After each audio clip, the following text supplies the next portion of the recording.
ప్రపంచంలో ప్రతి ఒక్కరూ డబ్బు కోసమే జీవిస్తారు. డబ్బు సంపాదించడానికి మాత్రమే పరిగెడుతూ ఉంటారు. డబ్బుని కష్టపడి సంపాదించుకోవాలే కానీ స్వయంగా మనం తయారు చేసుకోలేం. ఒకవేళ అలా తయారు చేశారు అనుకోండి, అత్యాశకు పోతే జైలు పాలవుతారు. కానీ ఎప్పుడైనా మీకు అనిపించిందా?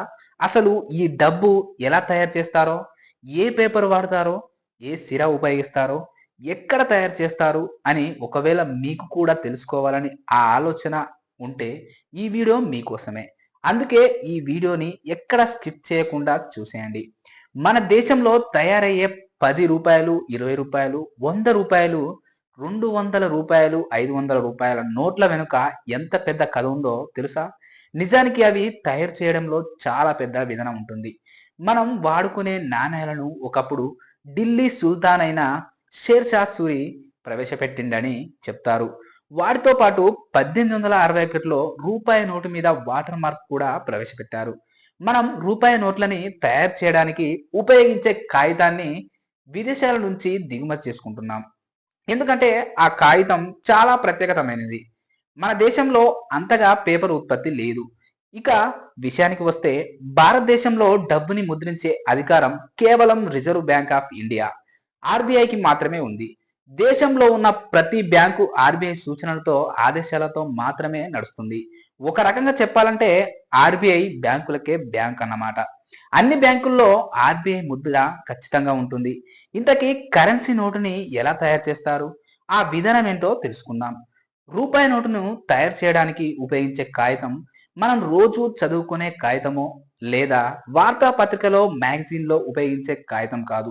ఇందులో 70% వరకు కాటన్, 30% వరకు లైనెన్ ఉంటాయి.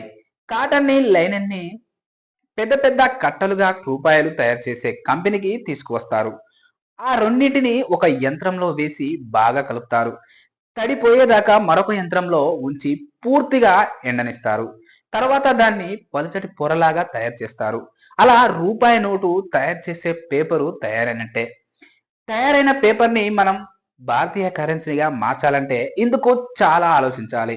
గ్రాఫిక్ డిజైన్ని, సెక్యూరిటీని, ఆ ప్రమాణాలని గుర్తుపెట్టుకొని చాలా జాగ్రత్తగా కష్టంతో తయారు చేస్తారు. ఈ దశలోనే సరైన నోటు తయారవుతుంది. మన రూపాయి నోటు మీద మెరుస్తూ ఒక సన్నటి గీత కనబడుతుంది కదా. నిజానికి ఆ గీత లేకపోతే ఆ నోటు చెల్లదు. ఆ గీత ఉన్న పట్టినే చెప్తుంది అసలు నోటా నకిలీ నోటా అని. అందుకే పేపర్ తయారైన వెంటనే ఈ పట్టినే ముద్రిస్తారు. పేపర్ని కట్టలుగా మార్చి ఒక యంత్రంలో ఉంచి పట్టి పేపర్ మొత్తం ఒకటే లైన్లో వచ్చేలాగా ముద్రిస్తారు. అలా తయారైన నోట్ల మీద గాంధీ బొమ్మతో ఉన్న ఒక వాటర్ మార్కుని పెడతారు.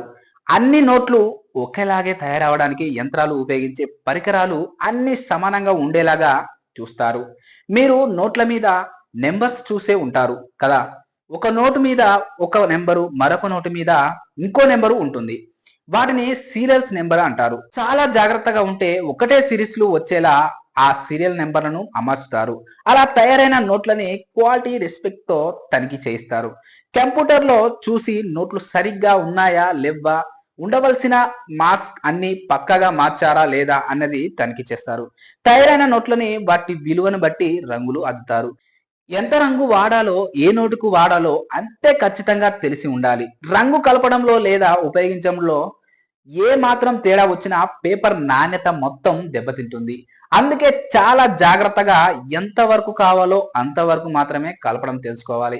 ఈ రంగు కూడా అన్ని నోట్ల మీద ఒకలానే ఉండటానికి ఒక యంత్రాన్ని ఉపయోగిస్తారు.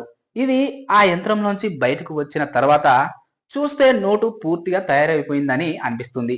కానీ ఇంకా చాలా విషయాలు ఈ నోటు మీదకి రావాలి. అలా తయారైన పేపర్ నోటు మీద అక్షరాలు మెరిసేలా కనిపించడానికి మెరుపుతో కూడిన ద్రవ్యాన్ని వాడతారు. మీరు 500 నోటుకి 200 నోటుకి తేడా కావాలంటే చూడండి. వాటి మీద సంఖ్యలు మెరుస్తూ ఒక రంగులో కనపడతాయి. అలా చీకట్లో కూడా కనిపించేందుకు ఈ విధానాన్ని ఉపయోగిస్తారు. ఆ తర్వాత తయారైన నోటును ఏ విషయంలో కూడా ఇక తక్కువ కాదు అని నిర్ధారించుకోవాలి.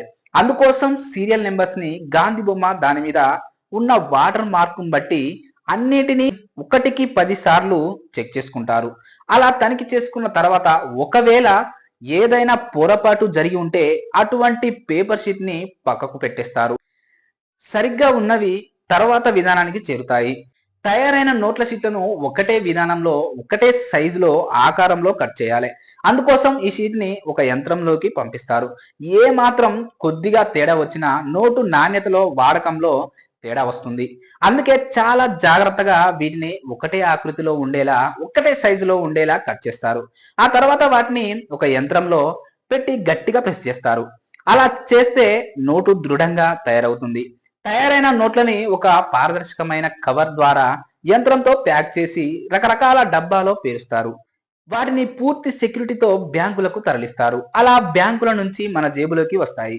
మన దేశంలో ఇలా నోట్లు తయారు చేయడానికి 4 బ్యాంక్ నోట్ ప్రెస్లు, 4 నాణేల ప్రెస్లు, ఒక పేపర్ మిల్లు ఉన్నాయి. నోట్ ప్రెస్ మధ్యప్రదేశ్లోని డేవాస్, నాసిక్, సల్బాని, మైసూర్ ప్రాంతంలో ఉన్నాయి. మైసూర్ ప్రెస్లోనే 2000 రూపాయల నోట్లు తయారయ్యాయి. దేవాస్ ఒక్క సంవత్సరంలో 265 కోట్లు తయారయ్యాయి. ఇక్కడే మనం ఎక్కువగా ఉపయోగించే 10 రూపాయల నోట్లు, 20 రూపాయల నోట్లు, 200 రూపాయల నోట్లు తయారయ్యాయి. మధ్యప్రదేశ్లోని ఓషింగ్బాడ్ లో పేపర్ ని తయారు చేసే మిల్లు ఉంది.